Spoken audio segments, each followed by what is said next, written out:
Hi everyone, welcome to magnet brains Hindi medium, जहां आपको मिलती है बिल्कुल ही free and quality education. This is your English educator Palak Rakhiani.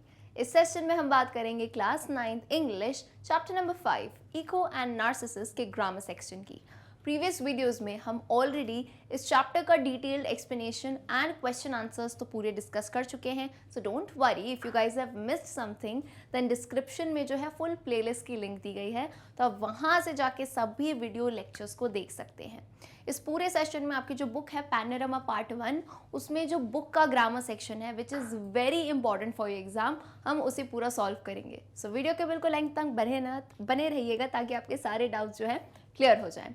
Magnet brains Hindi medium हमें तो पता है भाई देता है फ्री एजुकेशन। उसी के साथ साथ आपको बता दूं कि यहाँ पे आपको मिलते हैं हमारे एक्सपर्ट टीचर्स द्वारा बनाए गए नोट्स, जिनसे आपको एग्जाम में बहुत ही ज़्यादा हेल्प मिल सकती है। सो डिस्क्रिप्शन में नोट्स के लिए भी एक लिंक दी गई है, वहाँ से आप इन नोट्स को ले सकते हैं। चलिए आ जाते हैं, सेशन को शुरू करते हैं। और उसके साथ साथ हमेशा कहती हूँ कि बुक्स भी साथ में रखा करो अपनी, ताकि जो है जितनी भी एक्सरसाइज है सॉल्व कर लो, so that at the time of examination you need not rush things, right. Because exam में वैसे ही it's not that you have to study only one subject, that is English. भाई अपने दूसरे भी सब्जेक्ट हैं, फिजिक्स, केमिस्ट्री, बायो, मैथ्स हो गया है, हिंदी है, तो ये सब पढ़ना है। तो मैं कहती हूँ अभी साथ में तैयारी करते हुए चलो। कुछ स्टूडेंट्स पूछते हैं मैम इंग्लिश कैसे पढ़ें, तो मेरे साथ पढ़ो। अब ना आओ, मैं सबसे पहली चीज़ जो कहती हूँ, प्रैक्टिस मेक्स परफेक्ट। ये मेरी फिलॉसफी है भाई, प्रैक्टिस मेक्स परफेक्ट। और इसे मेरी ही नहीं है यार, बहुत लोगों ने ये लाइन आपने कहते हुए सुना होगा कि प्रैक्टिस करने से जो है ना आप बहुत बढ़िया बन सकते हो। तो अब पलक मैम कहना क्या चाहते हो? कहना ये चाहती हूँ कि मैं जो आपको यहाँ आंसर बता रही हूँ, आपको कॉपी पेस्ट नहीं करना है। What is the purpose of this video, ये समझते हैं। इस वीडियो का पर्पस ये नहीं है कि आप भाई बढ़िया वीडियो देख लो, बढ़िया मेरे को लाइक कमेंट कर दो और आंसर बता दिए पलक मैम ने, वाह यार अच्छी बात है, ठीक है, वो हमने लिख लिए। मैं चाहती हूँ आप बेटर हो जाओ इंग्लिश में। कैसे होगे? खुद से। तो आपको खुद क्या स्टेप लेना है, देखो मैं आपको गाइड कर सकती हूँ, सब बता सकती हूँ, बट एट लास्ट आपको ही मुंह खोलना है, इंग्लिश बोलनी है, लिखना है ना। You are the one at last.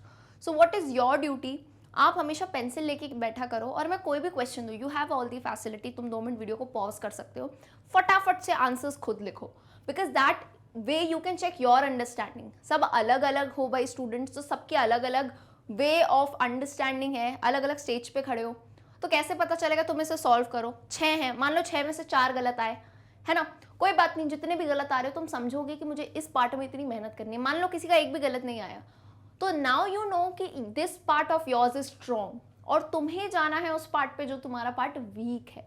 ऐसे ही समझते हैं बच्चे। पूछते हैं मैम सेल्फ एनालिसिस कैसे करना है, मतलब हर साल हो रहा है पर मार्क्स बढ़ नहीं रहे, तो क्यों नहीं बढ़ रहे? खुद का एनालिसिस करो। तुम 100 लोगों को मत देखो, या कोई एक टीचर कोई यूट्यूब पे बोलेगा कि भाई ऐसे करना ऐसे करना, नहीं, सबका वे अलग होता है।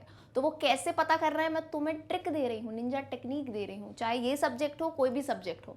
सो ओवर हेयर मैं बस 2 मिनट लगेंगे तुमको ज्ञान देने में, लेकिन ये बहुत काम आएगा, क्योंकि पर्सनली मैंने भी ये अप्लाई किया था। My English teacher she never use to, मैं उनसे कुछ पूछने जाती थी ना कि मैम इस पे पैराग्राफ बता दो, शी यूज टू डिनाई। वो कहती थी पलक तुम खुद लिखो, तुम अपनी अंडरस्टैंडिंग चेक करो कि तुम कितना लिख पा रही हो, and then I will correct you. मैं सही करूंगी, मैं आइडियाज़ दूंगी। तो यही सेम चीज़ मैं आपसे कहती हूँ। स्पेलिंग है, spelling one of the most important, बोलते हैं ना बिल्डिंग ब्लॉक ऑफ इंग्लिश। बचपन में सीखते थे नहीं spelling, CAT cat, DOG dog, spelling के कितना सीखते थे। तो यहाँ भी स्पेलिंग याद करना ज़रूरी है। अब एक दिन में 50-100 स्पेलिंग वाला कॉन्सेप्ट मत रखा करो, नहीं होंगी याद। चैप्टर वाइज चलो, इस चैप्टर में 6 हैं, 10 हैं, 12 हैं, उतनी उतनी स्पेलिंग याद करो daily, that's it. Basic words की करो, यहाँ गलती मत करो, बहुत कॉम्प्लिकेटेड वर्ड्स में मत जाओ, इन्हीं वर्ड से शुरुआत करो। सो ओवर हेयर आपकी जो बुक है उसमें जब क्वेश्चन आंसर कॉम्पोजिशन खत्म होता है तो पार्ट आता है वर्ड स्टडी करके, जिसमें पहली एक्टिविटी है correct the spelling of the following words. तो आई होप, उम्मीद करती हूँ, इतना लेक्चर दिया है मैंने तो खुद से सॉल्व करेंगे पहले, एंड देन यहाँ पे आके आंसर चेक करेंगे। और हर आंसर के साथ अपन स्पेलिंग जो है लाउडली बोलेंगे, ठीक। नंबर 1 हैंडसम कहना चाह रहे हैं, लेकिन हैंडसम की करेक्ट स्पेलिंग क्या है? HANDSOME, हैंडसम, यानी बहुत ही ज़्यादा डैशिंग और हैंडसम, ठीक है। चलिए नंबर 2 वॉचफुल। वॉचफुल में फुल मैं समझती हूँ, FULL फुल होता है, ये कुछ कन्फ्यूजन अपने हटा लो, FULL फुल होता है, लेकिन जब हम ful as a suffix use करते हैं, सफिक्स यानी किसी शब्द के आखिर में लगाते हैं तब एक एल यूजुअली, मैंने क्या कहा, यूजुअली हट जाता है। जैसे ब्यूटीफुल, सुना होगा ना वर्ड ब्यूटीफुल, कॉम्प्लीमेंट करते हैं अपन, तो एल, एक ही एल आएगा। वॉचफुल, स्किलफुल, ऐसे टाइप के वर्ड्स जो हैं इनमें एक ही एल आता है लास्ट में, ये अपने को याद रखना है, ठीक है। सो WATCHFUL। Number 3 illicit. इलिसिट यानी बोल सकते हैं लॉफुली गलत, है ना, इलिसिट। जैसे आपने ये स्टोरी देखी थी तो इसमें इलिसिट लवर, यानी वो ऑलरेडी उसकी शादी हो चुकी थी लेकिन एक्स्ट्रा मैरिटल अफेयर था, मतलब जू इसके बारे में यहाँ कह रहे थे कि अपनी अप्सराओं के साथ था, तो इलिसिट लव। सो इलिसिट में डबल एल आएगा, ILLICIT। नंबर 4 अनॉयड, अनॉय होना किसी से, सो यहाँ पे डबल एन आएगा। जब तुम अनॉयड बोलोगे ना तो बोलने पे भी ध्यान रखा करो, न पे ज्यादा फोकस है, न पे ज्यादा स्ट्रेस है, annoyed. So the spelling will be ANNOYED, annoyed. Number 5 embarrassed, embarrass हो जाना यानी शर्म से हो जाना बिल्कुल ही। सो एम्बैरेस्ड में सब ठीक है लेकिन इन्हें लगी थी भूख तो ये खा गए हैं एक आर, यहाँ आएगा double R, it will be EMBARRASSED, ठीक है, दोनों डबल होगा, RB और SB। नंबर 6 ब्लॉसम, जैसे फ्लावर्स ब्लॉसम करते हैं तो ब्लॉसम, देखो कैसे बोला मैंने, ब्लॉसम, कहाँ पे स्ट्रेस आ रहा है, स पे, so S will be double यहाँ पे, BLOSSOM, blossom. Okay, I hope you guys are understanding the ways, समझ आ रहा है। चलो, उम्मीद करती हूँ सबने लिखे होंगे और कुछ गलत हो गए तो उसे चेक करो, ठीक है। Now coming on to the next activity, look up a dictionary and write 2 meanings of the following words, the one in which it is used in the lesson and the other which is more common। usually I think बच्चों को ये चीज़ समझ नहीं आती है, इसमें मैं तुमको मतलब बताती हूँ। जैसे बेटा कोई एक मतलब वर्ड दिया है, ठीक है, हैंडसम, अब तुम्हें कहा गया है, तुम डिक्शनरी में देखो, तुम गूगल चचा के पास जाओ, कहीं भी जाओ, देखो कि इस एक वर्ड के 2 मीनिंग निकालो। होता है ना, एक वर्ड के 2 मीनिंग्स होते हैं अलग अलग, तो पहला मीनिंग वो जो तुम बहुत कॉमनली यूज करते हो, दूसरा जो थोड़ा अनकॉमन हो, ठीक है। ऐसे मतलब जो है आप कॉमन और जो लेसन में यूज किया है और जो दूसरा कॉमन है। पहला meaning, I will speak it again, पहला मीनिंग वो लिखो जो लेसन में दिया है, हैंडसम का क्या मीनिंग है, एंड दूसरा मीनिंग जो और कॉमनली यूज किया जाता है। जैसे एग्जाम्पल देती हूँ, हैंडसम का जो वर्ड है लेसन में किस बेस पे यूज किया गया था, नार्सिसिस जो बॉय था उसको कहा था he was a very handsome boy, तो यहाँ पे हैंडसम का मतलब क्या था, अट्रैक्टिव। लेसन में क्या मतलब था, अट्रैक्टिव। यहाँ मैंने सेमीकोलन लगा के लगाया है दूसरा भी मीनिंग, ये तो पहला मीनिंग हो गया अट्रैक्टिव, दूसरा मीनिंग क्या था, दूसरा मीनिंग इसका होता है लार्ज। बोलो मैम हैंडसम लार्ज कैसे हुआ, तुमने ये सुना है handsome amount of money, he gave me handsome amount of money, handsome यानी अच्छा खासा पैसा उसने मुझे दिया, लार्ज, ठीक है। तो यूजुअली तो हम अट्रैक्टिव के लिए यूज करते हैं हैंडसम, लेकिन लार्ज भी होता है इसका मीनिंग, ठीक है। तो इसी टाइप से मैंने आपको मीनिंग्स लिख के दिए हैं, आप खुद भी फाइंड करके लिख सकते हो एंड यहाँ से भी ले सकते हो। नंबर 2 रोम्ड, रोम्ड यानी टू ट्रैवल, घूमना इधर उधर, एंड दूसरा काइंड ऑफ मतलब होता है वॉन्डर यानी भटकना भी होता है, रोम करना। नंबर 3 कंपेनियन, कंपेनियन यानी पार्टनर, एक तो पार्टनर हो गया दोस्त साथी, एंड दूसरा होता है सप्लीमेंट, किसी चीज के साथ मिलने वाली चीज बोलते हैं ना, सप्लीमेंट्री मिल गया ये। नंबर 4 प्लीडेड, तो पहला होता है प्लीड करना यानी अपील करना, किसी से दरखास्त करना, और दूसरा प्लीडेड इज आर्ग्यू करना, प्लीड करना किसी के साथ। नंबर 5 कन्वेंस्ड, कन्वेंस्ड यानी कंप्लीटली श्योर कि उसने जो बात कही है उससे तुम पूरा कन्वेंस्ड हो, या दूसरा इज प्रूव करना, he was convinced that he was right. Number 6 pool, small amount of liquid lying on a surface, very basic pool जिसे हम कहते हैं, है ना। एंड दूसरा is to collect money, to pool things बोलते हैं ना, कार पूल करना या पूल द मनी, तो यानी पैसा कलेक्ट करने को भी पूल कहते हैं। नंबर 7 टाइनी, टाइनी यानी लिटिल, एक तो टाइनी होता है, टाइनी स्क्विरल हो गया छोटा सा, एंड टाइनी को हम ये भी कह सकते हैं इनसिग्निफिकेंट। इनसिग्निफिकेंट यानी क्या, कि अगर बहुत ही कोई छोटी चीज होती है तो उसका इतना सिग्निफिकेंस, उतना महत्व नहीं होता है, तो ये इनसिग्निफिकेंट। नंबर 8 क्वाइट, एक क्वाइट का मतलब है पीसफुल, है ना। एक तो क्वाइट हमें पता है कीप क्वाइट मैम बोलती है ना क्लास में, जब भी शोर करते हो कीप क्वाइट, एंड दूसरा मतलब होता है क्वाइट का कंप्लीटली। जैसे बोला मैम कंप्लीटली यानी, तो ऐसे वर्ड देखे होंगे ना तुमने, क्वाइट, क्वाइट डिफरेंट करके देखे होंगे, है ना, यानी कंप्लीटली अलग, ठीक है। 9th एंशियस, क्वाइट डिफरेंट भी अपन लिखते हैं ना, QUITE, क्वाइट डिफरेंट। नेक्स्ट आ जाओ एंशियस। एक तो एंशियस होता है वरिड, चिंता वाला एंशियस, है ना, मुझे बड़ी चिंता है। एंड दूसरा anxious is eager to do something, यानी कोई करने का बहुत ज्यादा तुमको जुनून है, करना है तुमको वो एंशियसली, ठीक है। चलो नेक्स्ट आते हैं दूसरी एक्टिविटी पे ना। ग्रामर सेक्शन बुक का मैं इंपॉर्टेंट इसलिए मानती हूँ क्योंकि स्टूडेंट्स यूजुअली मिस दैट। तुम लोग क्या करते हो, ग्रामर पढ़ने की जगह मेन ग्रामर पढ़ लेते हो, बुक की भूल जाते हो, उसमें से आते हैं क्वेश्चन। बुक की ग्रामर में बेसिकली हर लेसन में कुछ कुछ नया टॉपिक तुमको पढ़ा रहे हैं। जैसे यहाँ पे हम पढ़ेंगे जेरेंट्स के बारे में। Read carefully the following sentences taken from the lesson. ये सेंटेंस लेसन से लिए गए हैं। But he satisfied now that he had resolved the mystery of the voice, roughly pushed her away and ran. I would die before I would have you near me, he shouted mockingly over his shoulder. तो यहाँ पे अगर तुम first sentence में देखोगे तो जो word रफली है उसमें एक सफिक्स लगाया गया है। It is an adverb which is derived from the adjective rough by adding the suffix ly to it. suffix prefix में पहले भी समझा चुकी हूँ। suffix वो वर्ड्स होते हैं जो किसी शब्द के आखिर में लगे, जैसे रफ है, RUGH रफ है, इसके लास्ट में मैंने लगाया तो रफली, ठीक है, ब्यूटिफुली, क्लियरली।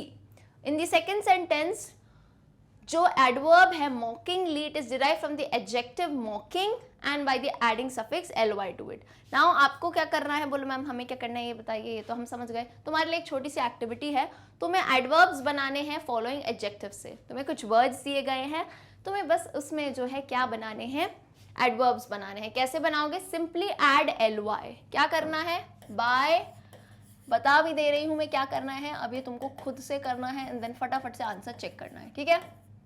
चलो क्लास 9th में आ गए हो, no cheating, do it on your own and then check the answers.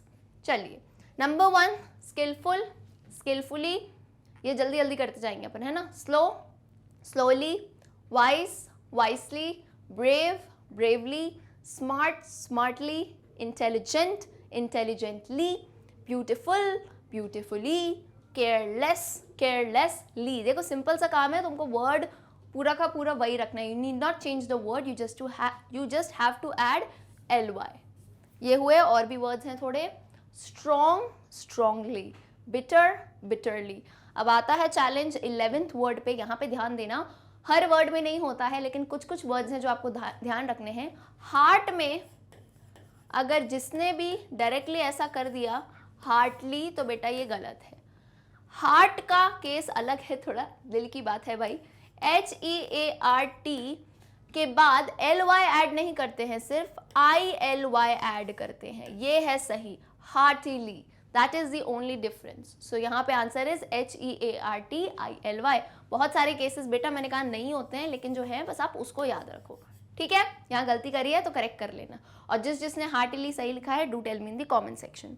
Number 12 clear, clearly, final, finally, foolish, foolishly, rough, रफली।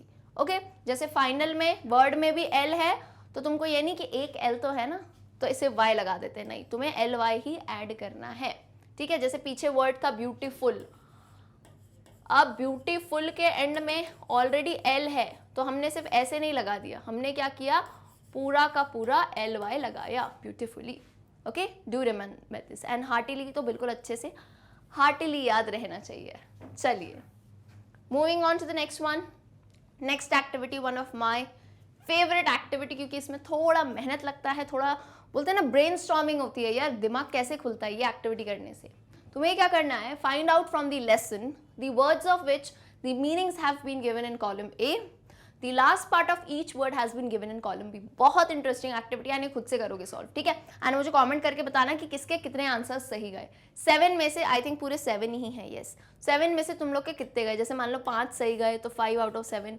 Do tell me your score, तो मैं देखूँ है कितनी पढ़ाई कर रहे हो तुम लोग ढंग से, ठीक, बिना चीट किए। चलो नंबर A बेटा, ये जो तुमको दिया है ना कॉलम, इसमें जो है you have been given meaning. बचपन में करते नहीं थे वर्ड मीनिंग, यहाँ पे तुम्हें शब्दों के अर्थ दिए गए हैं। एंड कॉलम B में तुम्हें लिखने हैं वर्ड, यानी तुम्हें मीनिंग पढ़ना है। जैसे पहला मीनिंग है spirit in the form of a woman, और इसका वर्ड बताना है। मैम कहाँ से बताना है? जो लेसन पढ़ा था, लेसन नंबर 5 इको एंड नार्सिसिस, उसमें ढूंढना है। एंड डोंट वरी, तुम्हारी कन्वीनियंस के लिए उन्होंने पता है क्या किया है, आखिरी के कुछ लेटर दे दिए हैं, तुम्हें बस स्टार्टिंग के फिल करने हैं, तो मतलब तुम्हें आइडिया लग जाए। सो वीडियो को पॉज करो, फटाफट से जो है इस पूरी एक्टिविटी को कंप्लीट करो एंड देन चेक करके बताओ मुझे कि कितना जो है तुम्हारा स्कोर आया है। कहाँ पे बताओगे, कहाँ बताओगे? बहुत स्मार्ट हो, नीचे दिख रहा होगा कमेंट्स करके एक सेक्शन होगा, वहाँ बताना, ठीक है? मैं वहीं पे आगे देखूंगी फिर। चलिए, so number 1, spirit in the form of a women. अब ग्रीक माइथोलॉजी पे हमने पढ़ा है, हमें पता है यहाँ पे वुमेन को क्या कहा गया है? निम्फ कहा गया है। एंड तुमको MPH देख के समझ ही आ गया होगा, तो तुम्हें क्या लगाना है आगे? बस NY। So the correct spelling is NYMPH, nymph. ठीक है, पहला वाला सही किया। चलो दूसरा आओ, मेक समबडी कंफ्यूज्ड, किसी को जो है कंफ्यूज कर देना बिल्कुल ही। तो according to the lesson TIFY दिया है, तो पूरा वर्ड क्या होगा? मिस्टीफाई। अच्छा मैं तुम्हें एक चीज बता देती हूँ, आई थिंक सो लेसन में ना इसका पास्ट टेंस दिया है मिस्टीफाइड, ठीक है? तो टेंस चेंज करके लिख सकते हो, मिस्टीफाई ही उसका मतलब होता है, टू मेक समबडी कंफ्यूज्ड। ठीक। नंबर 3, फेल्ट ऑकवर्ड, बिल्कुल ही शर्मनाक और अजीब सा फील करना। सो आखिरी के कुछ वर्ड हमें दिख रहे हैं, so clearly the whole word is embarrassed, EMBARRASSED, ठीक है? चलो number 4, refuse something in pride, किसी चीज को इनकार कर देना बहुत ही गुरूर में, scorn, SCORN। Number 5, violently and cruelly, brutally. Number 6, pitiful, pitiful यानी pathetic. Number 7, wanting something very much यानी एंशियस, ठीक है? ईगरली चाहिए कुछ चीज। सो ये रहे हमारे answers and do tell me in the comment section कि बेटा कितना स्कोर आया है। बच्चा लोग स्कोर बताओ, ठीक? चलो आगे आते हैं नेक्स्ट एक्टिविटी पे। Next activity is related to phrases. Phrases basically कुछ वर्ड्स होते हैं जो आप बोलते हो ना, जैसे follow up, follow through, before long, at times. तो इन फ्रेजेस को आपको क्या करना है? पहले देखो, read the lesson carefully and find out the sentences in which the following phrases have been used, ठीक है? और उससे ज़्यादा मेन एक्टिविटी तुमको करनी क्या है? Basically use these phrases in sentences of your own. तो कुछ फ्रेजेस अपन ने उठाए हैं, इन पे आपको सेंटेंस बनाना है, जो बचपन में स्कूल टाइम से बनाते ही आ रहे हो हैं, छोटी क्लासेस से। मेक सेंटेंस यानी कोई एक वर्ड दे दिया, उसको सेंटेंस के अंदर डालो।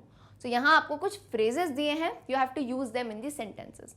तो सबसे पहले क्या पता होना चाहिए? फ्रेज का करेक्ट मतलब, क्योंकि जब मीनिंग पता होगा तभी तो सेंटेंस बना पाओगे। तो सबसे पहला phrase is follow through. Follow through के लिए सेंटेंस है, he doesn't follow through on his good intentions. Follow through यानी कायम रहना, है ना? फॉलो थ्रू यानी कायम रहना। तो यहाँ पे सेंटेंस का मतलब है ही डजंट फॉलो थ्रू, वो अपने अच्छे इंटेंशंस पे कायम नहीं रहता है। Number 2, before long. Before long phrase है, इसका सेंटेंस है, with a little exercise you will be back in shape before long। before long यानी बहुत ज़्यादा टाइम होने से पहले ही, है ना? before long यानी बहुत ज़्यादा देर होने से पहले ही अगर तुम थोड़ी बहुत भी एक्सरसाइज आज से चालू कर दोगे ना, तो you will be back in shape, बढ़िया हो जाओगे, है ना? तुम सबको भी कह रही हो, है ना, जो घर पे बैठ के बढ़िया खा पी रहे हो, थोड़ा सा एक्सरसाइज भी करो, है कि नहीं? चलो नंबर 3, प्ले ट्रिक ऑन। ये हमारा फ्रेज है एंड इस पे सेंटेंस है, the children played a trick on their teacher. Play trick on यानी बोलते हैं ना शरारत करना या कोई ऐसे चाल चलना छोटी सी मस्ती में। सो बच्चों ने जो है अपने टीचर के साथ एक ट्रिक करी, मेरे साथ मत करना बिल्कुल, है ना? ठीक है। चलो number 4, wither away. They hoped services would cause poverty to wither away, यानी उन्होंने ऐसी उम्मीद करी कि जो सर्विसेज हैं, जो गवर्नमेंट की चीज़ें हैं, सर्विसेज हैं, सुविधाएं हैं, it would cause poverty, poverty यानी गरीबी, विदर्ड अवे, विदर्ड अवे यानी चली जाएगी, उन्होंने ऐसी उम्मीद करी। Number 5, tear oneself away. अब कभी भी वन सेल्फ अवे आता है ना, तो एक चीज याद रखना, वन सेल्फ की जगह तुम हिमसेल्फ, सेंटेंस में वन सेल्फ यानी हिमसेल्फ, हरसेल्फ ऐसे यूज कर सकते हो। वन सेल्फ लिखने की जरूरत नहीं है, वन सेल्फ यानी तुम हिमसेल्फ या हरसेल्फ लिख सकते हो। So the correct answer is I will bring Sam if I can tear him away from the TV. So जरूरी नहीं है फ्रेज के लिए जब सेंटेंस बना रहे हो तो एग्जैक्ट वैसा ही तुम टेंस चेंज कर सकते हो, ठीक है? चलिए अच्छा, सेंटेंस का मीनिंग तो समझा देती हूँ। I will bring Sam if I can tear him away from the TV, तो बोलती है कि मैं सैम को जरूर ले आऊंगी if I can tear him away from the TV. Tear him away यानी वो टीवी पे बढ़िया ऐसे आंखें गड़ाए होते हैं ना, बच्चे बैठे रहते हैं, तो अगर मैं उसको टीवी से हटा सकूं, है ना, उसको वहां से लेके आ सकूं, तो मैं जरूर लाऊंगी। Number 6, at last. At last यानी आखिर में। Prachi has at last given me the book she promise me. At last यानी फाइनली, तो फाइनली प्राची को जो बुक मैंने कही थी वो उसने मुझे दे दी। ठीक है, फ्रेजेस से बनाए सेंटेंसेस। चलिए आगे आते हैं। जेरन्स के बारे में मैंने आपको कहा था बात करेंगे, आ गए आपके जेरन्स। नाउ व्हाट आर जेरन्स, एक्सप्लेन करती हूँ। पहले तो ये लाइंस देखो, ये लेसन में से उठाई गई लाइनें हैं। Tired and thirsty from his hunting, Narcissus threw himself beside a still, clear pool to drink. As he leaned over the shining surface, he saw the reflection of the most beautiful face he had ever seen. तो पहले sentence में hunting जो है ना एक Geraint की तरह use किया गया है, जबकि जो दूसरा सेंटेंस है शाइनिंग वो एक नॉर्मल पार्टिसिपल यानी कंटिन्यूअस टेंस की तरह यूज किया गया है। तो अब बोलोगे पलक मैम जेरेंट क्या होता है, तो जेरेंट बेसिकली बेटा एक वर्बल नाउन होता है। ध्यान से सुनना, एक वर्बल नाउन होता है। तो पहले इधर आ जाओ 2 मिनट, यहाँ पे मैं तुमको कुछ समझाती हूँ जेरेंट्स के बारे में। देखो जेरेंट इंपॉर्टेंट होते हैं, एग्जाम में आता है क्वेश्चन इससे, ठीक है। सो बेसिकली जेरेंट्स होते क्या हैं, तुमको वर्ब पता है, वर्ब क्या होता है, हाँ कि ना? You know what is a verb, verb यानी क्रिया। नाउन पता है क्या होता है, हाँ मैम नाउन तो संज्ञा होता है। अब ये इन दोनों का कॉम्बो है, कॉम्बो ऑफर होता है। कभी जाते हो होटल वोटल में कॉम्बो खाते हो, Chinese combo, Chinese platter, Chinese combo, noodles के साथ मंचूरियन और फ्राइड राइस, भूख लग गई आधे लोगों को, है कि नहीं? तो वैसे ही यहाँ पे एक कॉम्बो है। किसका कॉम्बो है? जेरेंट को बेसिकली कहा जाता है इट इज अ वर्बल, ध्यान से सुनना, it is a verbal noun. कैसे? यानी अगर तुम मान लो कोई एक वर्ब है, मैं तुमको बहुत ही सिंपल सा एग्जांपल देती हूँ, ठीक है। स्विमिंग, अभी मैं तुमको कहूँ स्विमिंग, तो तुम तो कहोगे मैम ये क्या है, आईएनजी लगा है। चलो मैम ये तो एक क्रिया है, हम कैसे पहचानते हैं वर्ब को? आईएनजी लगा है। स्विमिंग तैरना, ये तो एक क्रिया है, बिल्कुल सही बात है। लेकिन जेरेंड इसको कब बोला जाएगा? जब इसके यूज करने का तरीका अलग होगा। कैसे? तो मैं बताती हूँ, एक बहुत ही सिंपल से और अच्छे से एग्जाम्पल से मैं तुम्हें एक्सप्लेन करती हूँ। फॉर एग्जाम्पल मैंने यहां लिखा आई एम स्विमिंग, सिंपल सा ही ले लेती हूँ यार, बहुत कॉम्प्लिकेट नहीं करते हैं, सिंपल सा ले लेती हूँ। I am swimming, swimming is a good exercise. ठीक है, अभी सब क्लियर हो जाएगा बिल्कुल, ठीक है। चलो देखो, पहले वाले में मैंने लिखा है आई एम स्विमिंग, दूसरे में मैंने लिखा है swimming is a good exercise. So it all depends upon the sentence, it all depends upon the sentence कि कहाँ पे सब्जेक्ट है और कहाँ पे ऑब्जेक्ट है। कहाँ पे सब्जेक्ट है, सब्जेक्ट कौन जो क्रिया करे, सब्जेक्ट कौन जो काम करे, ऑब्जेक्ट कौन जिस पे काम किया जाए। जैसे जैसे पहला सेंटेंस ले लो, ठीक है, मैं इस पे डाल देती हूँ number, sentence number 1, sentence number 2। I am swimming, यहाँ आई कौन हो गया? मैं कौन हूं भाई? मेरे बारे में बात हो रही है, मैं सब्जेक्ट हूं। आई एम स्विमिंग, मैं क्या कर रही हूं? मैं क्या कर रही हूं? मैं स्विमिंग कर रही हूं। तो स्विमिंग यहाँ क्या हो गया? ये सिंपली एक वर्ब हो गया मेरे लिए, ये सिंपली एक वर्ब हो गया। लेकिन जब मैं सेकेंड सेंटेंस में देखती हूँ, मैंने कहा है swimming is a good exercise, यानी यहाँ हमारा सब्जेक्ट कौन है, यहाँ हमारा नाउन कौन बन गया, हीरो कौन है? स्विमिंग है। स्विमिंग करना एक अच्छी एक्सरसाइज है, तो यहाँ swimming will act as a gerund. तो तुमने देखा केस पे डिपेंड करता है, इट्स नॉट कि वर्ड तो स्विमिंग ही है, कुछ बदला थोड़ी ना मैंने।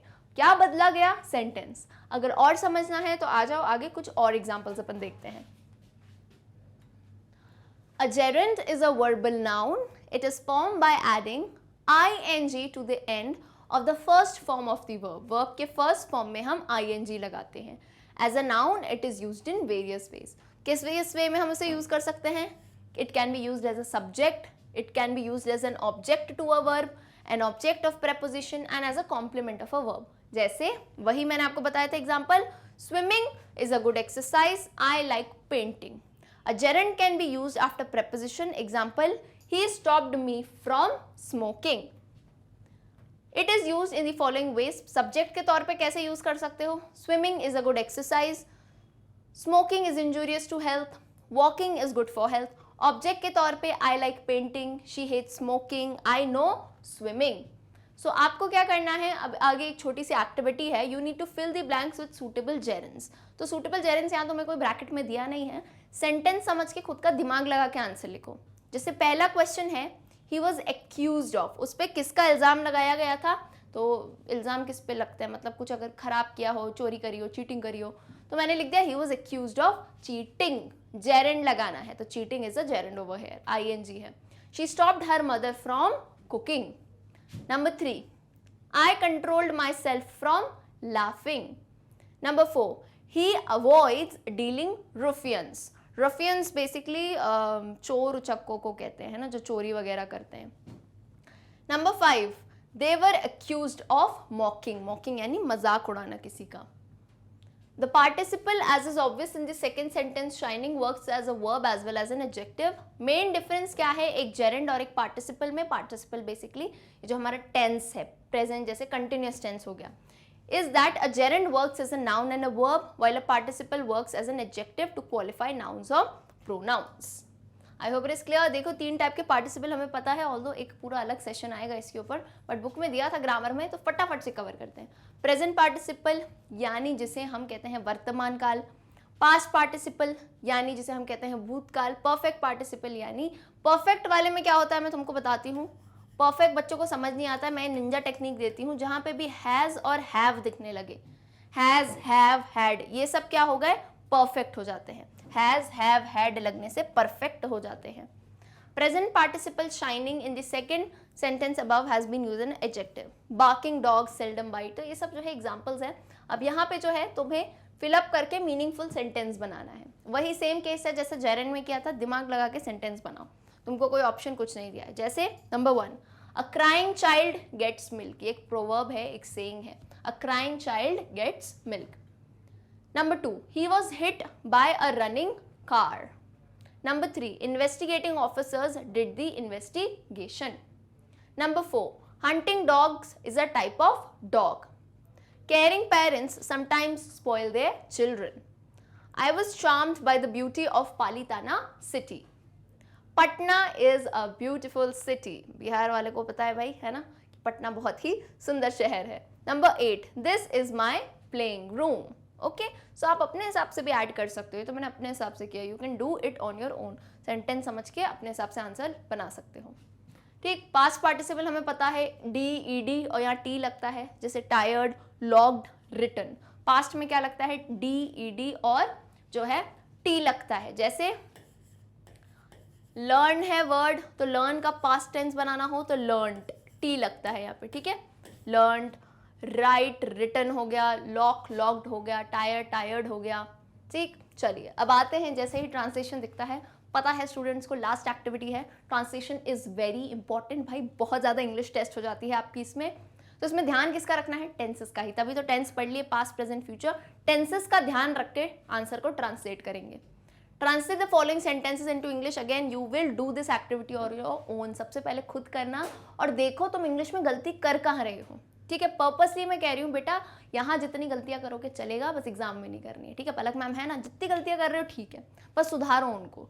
तो कैसे सुधार पाओगे? जब तुमको पता चलेगा कि तुम्हारी गलती क्या है.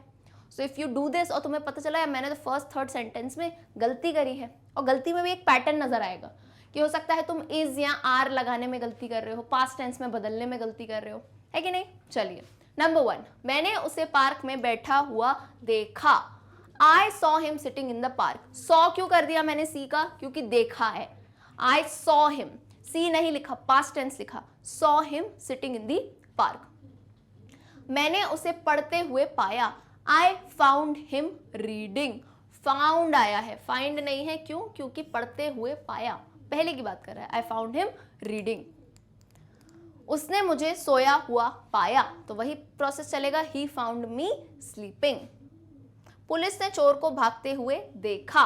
The police saw the thief running away. Okay, next. एक लड़का चलती हुई गाड़ी से कूद पड़ा. A boy jumped from a moving vehicle. मैंने एक पिए हुए आदमी को वहां देखा। पिया हुआ आदमी हम कैसे कहेंगे? ड्रंक कहते हैं। I saw a drunk man there. Number 7, इस कमरे में 2 टूटी हुई कुर्सियां थी। यानी इस कमरे की बात कर रहे हैं, इसमें 2 कुर्सियां टूटी हुई थी की बात है, पास्ट टेंस की बात है, तो कैसे कन्वर्ट करोगे? There were 2 broken chairs in this room। There were, थी यानी कैसे शुरू करोगे? There were. अच्छा, वॉज क्यों नहीं लिखा है? Because we are talking about 2। भाई एक चेयर होती तो वॉज लिख देती, there was a broken chair, लेकिन when we are talking about एक से ज्यादा यानी 2 आ गई तो हमने क्या लिखा? Were. There were 2 broken chairs in this room। इस कमरे की बात है तो दिस रूम, द रूम मत कराना। कुछ बच्चे बहुत ही कैजुअली लिखते हैं, मतलब जब ट्रांसलेट कर रहे हो तो एग्जैक्ट ट्रांसलेशन करो ना, बिकॉज अगर if you are talking about इस room then you need to write this. अगर कोई भी रूम होता तो you should have written the, लेकिन यहाँ पे इस रूम की बात है इसलिए दिस लिखेंगे। ठीक है, चलो नंबर 8, उसने घायल आदमी की बहुत सेवा करी या सेवा की।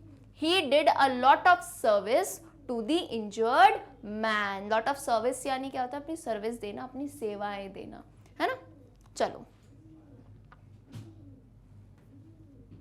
नंबर 9, मैंने उसे कमरे में ताला लगाते देखा था भाई, तो I saw him locking the room.